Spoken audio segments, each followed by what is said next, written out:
Yo, what's going on, guys? This is Mr. Action back at you with another episode of Packed In Action Figure Reviews, where we give you that action that's packed in. And on today's episode, we are going to be taking a look at the Marvel Legends series Deadpool Legacy Collection, and I'm super excited to be reviewing this figure with you guys today. Now, we did have a similar iteration of this figure back in 2020 that was a part of the 2-pack Negasonic Teenage Warhead. Just taking a quick glance at it, it does look like it appears to be the same figure, but once we open this guy up, we are going to take a closer look and see. And then we also did have the Amazon exclusive version of this figure, which did come with the more muted colors of Deadpool. I personally didn't really like that one. When I think of my Deadpool, I think of my classic red and black. But without further ado, let's get this guy off of the rotating stand and let's take a closer look. And here we have Deadpool out of the box. And Hasbro definitely knocked the ball out of the park with this execution, man. This is arguably, to me, in my opinion, perhaps the definitive Deadpool figure that we have, you know what I'm saying, for the price point of about $25. You know, I do know that we do have the SH Figure Arts version of this figure, which is actually a pretty good version too as well. But I think for the price point that you're getting, as well as the amount of accessories that you're getting with this guy, I think Hasbro actually did a pretty decent job with this figure. Now, it's not to say that, you know, this figure is perfect. I do have some minor nitpicks when it comes down to the articulation, you know, preferably, specifically the neck, but we are going to get into that. But I think all in all, man, you know, the amount of poses that you can get with this guy, you know, when I took him out of the box, I was able to set him up in various different poses. So I definitely feel like, you know, Hasbro definitely knocked it out the park with this. So without further ado, let's, you know, go ahead and take a closer look at this guy. So first things first, jumping right over into accessories, I think we got a pretty fair good amount of accessories. Normally when I think of Deadpool, most of us think of his 2 swords, his 2 pistols. I do like that we do have that added blade and that we also do have the unicorn, and we do have a good fair amount of hands as well. So starting off with his Trigger figures, we do have these here, and I think that, you know, Hasbro did a pretty decent job with the detailing on here, man. We see that, you know, there's rarely any, you know, flat surfaces here. You know, there's a lot of texturing and detail. We do have some metallic paint on, you know, the outside of the hands, and then as we take a look at the inside of the gloves, we do see that it is more of a grainy texture. And of course, you know, obviously the other trigger hand is going to be the same as such. And then taking a look over here at his expressive hands, we do have, you know, some similar texture work on the outside. However, on the outside of the hands, there is no metallic paint. Not a deal breaker for me, but it is nice variation. And we do also have some of the texturing on the inside of the hands as well. Then going along over to his sword holding hands, we do have back the added paint on the outside. I do have like a little seam line on the outside, but that's not too much of a big deal for me. And then on the side of the hands, we also do again have some of that nice texture and detail. And again, you know, really nice that, you know, that was added and included on there. You know, little details do matter, you know. For me, I definitely feel like it makes the figure pop more. And then we also do have our standard fisted hands as well, and you know, came out pretty decent. And moving right along over to Deadpool's sword, I do like that they added some metallic paint onto the on the plastic mold to kind of make it, you know, pop a little bit more. Nothing more than I hate than, you know, seeing a sword with, you know, no metallic paint added on there. And then we also do have, you know, the handles, which also came out well. Very nice detailing, you know, very nice sculpt on there. So pretty cool. Then we also have Deadpool's blade, and you know, this also does have a touch of metallic paint on the blade. And then we also do have, you know, a nice little handle. And then we also do have his pistols, which, you know, came out pretty decent. You know, it's detailed enough not to be too flat, you know what I'm saying. They are a little bit on the gummy side, but you know what I'm saying, not too much of a big deal for me. And then last but not least, we do have Deadpool's unicorn, and you know, I surprisingly like this. You know, I did think it was a pretty random, not more so random, but you know, I think it was just an interesting choice of accessory. We do see the seam lines on here, you know, seeing that it is like a stuffed animal, and you know, the little detail with the paintwork with the blue eyes and the metallic gold for the horn. So all in all, nice pair of accessories that we get with this Deadpool, man. Very pleased. Now jumping over into the aesthetics of this figure, I can honestly say that Hasbro really outdid themselves. I think that this Deadpool is definitely accurate to the source material. If we take a look at the side-by-side screen, we can see, with some of the line work in this chest, even down to, the straps and where the placement is and where they are, everything pretty much adds up. So Hasbro definitely knocked it out the park. Now taking a closer look at the mask, we see that it does have some texture on there. I do like the attention to detail there. And then we also do have, the line work or the seam lines on the eyes, which I also think came out really well. And we also do have that nice white paint. Then over here, taking a look at the collar on this figure, we do see that it is not a flat plastic. We do have, some texture in there with some of the line work, and then even here on the chest piece, as mentioned earlier, it does look like there is some slight battle damage, or maybe that's some kind of wrinkle there. But we also do have some nice texturing on, the shoulder pad for his harness. And then, even over here, taking a look at his belt, there was no detail skipped out. We definitely do see that we do have some what looks like to be some silver paint for some of the buckles on his straps there.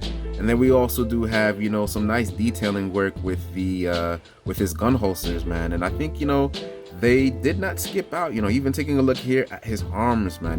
We do have that texture plus some of the wrinkle work in there, and I think that it came out really, really good, man. I mean, even taking a look here at the back, no detail skipped out here. Even with the harness of the belt, we do see that there is some texture work there. Nothing flat. Even here on the shoulders, it's going to be the same thing. And even on the back of the figure, where you would think, they would skip out on detail, we do also have some line work there as well. And the back of the figure looks just as good as it does in the front. We also do have the side piece here. We do have the shoes that came out really, really, really nice. You know what I'm saying? Even I thought it was silver paint on the little ends, but it's not a huge deal, but still relatively a pretty decent looking figure, man. I can definitely say that I am very pleased with how this looks, man. Arguably one of the best MCU Marvel Legend figures that we have for Deadpool up to date.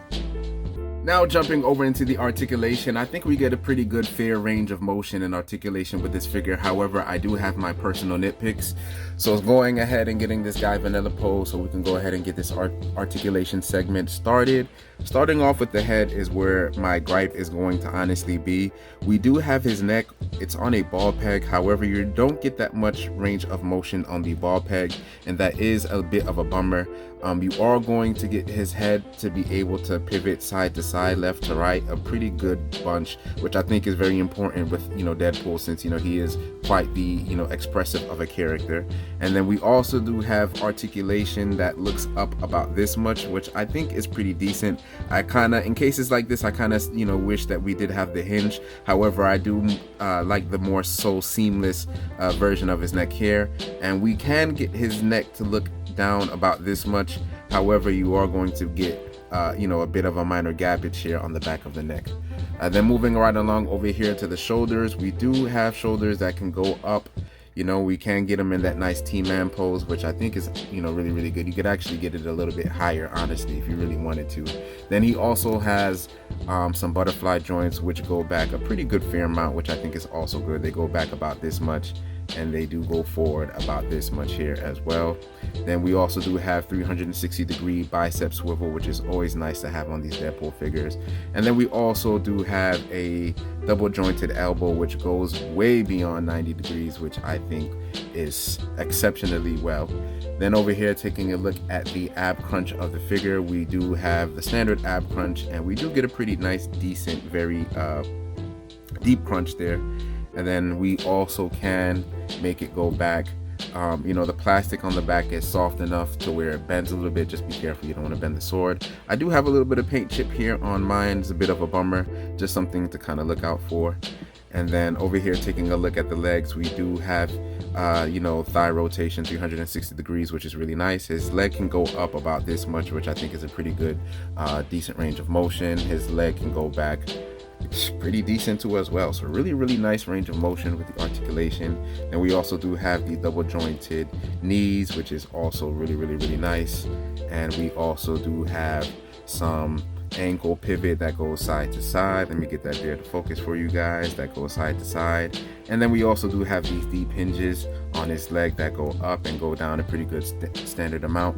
And then one thing I forgot to mention to add is the wrist. And I do like, the wrist articulation is relevant to, what weapon he's holding. So, with these trigger fingers, we can have his hand go, side to side as opposed to up and down, which I think is also really good. So pretty nice range of articulation for this figure, man. Very, very, very pleased. Now moving along into some size comparisons. Over there to the left we have the Deadpool, a part of the X-Men Juggernaut Build-A-Figure wave. And over there to the right we also do have the Deadpool from the retro carded X-Force. And I think that all of these Deadpools are really nice, man. Definitely the one on the left is very reminiscent of the live action version here that we have in the middle. And I think that, this legacy collection that Hasbro has released is, a pretty good rendition of what Deadpool would be if he was in live action form. So all really nice looking Deadpools. And then taking a look at some of Deadpool's allies that he's worked with before previously in the past and maybe currently, we do have our astonishing X-Men Wolverine, and then we also do have our retro carded Spider-Man. And for some more allies and love interests, we have Cable, a part of the X-Force team, and then we also do have Rogue. Still the best Rogue in my opinion, even better than the X-Men 97. And then for some more size comparisons, over there to the left we do have our guy Colossus, and then over there to our right I do have the Marvel Select version of Juggernaut, and as you can see that Juggernaut is huge compared to this MCU version of Deadpool. But overall, some pretty nice size comparison. So after all is said and done, I think what we're looking at here is a pretty good Deadpool figure. And again, as I mentioned earlier in the video, I would argue that, for the price point for about 25 bucks, this is, the definitive Deadpool that you could get for that price point, along with the accessories. Very pleased to have this figure. Again, I know when this figure initially came out, it was a part of, the Negasonic Teenage Warhead. And, it was kind of locked, it was locked behind, having to buy that 2-pack. And trying to find that figure through a third party, you're gonna definitely be paying top dollar if you wanted to get your hands on that Deadpool. So shout outs to Hasbro for re-releasing this figure to give those of us who didn't have the opportunity in the past to give us the chance again to get this figure, man. Definitely very pleased with how it came out, despite the minor nitpicks that I personally have with it. But all in all, I would say that this is a pretty good solid figure. If I had to give it a rating, I give it a 9.5, man. This is, short of being perfect to me, in my opinion. Again, the only half point that I would take away would be, the neck articulation suffers as far as, having a ball peg that doesn't work. But, despite that, I think the paint work is good. I think the texturing is also really nice. And, I think that, the fair amount of accessories that, comes with this Deadpool figure is really, really, really good. So, guys, once again, thanks for checking out another episode of Packed in Action Figure Reviews, where we give you that action that's packed in. Please like, share, comment, and subscribe, as it helps out my channel tremendously. I appreciate you guys taking out the time and watching this video. I hope you guys have a wonderful day. Thanks for tuning in. Peace out.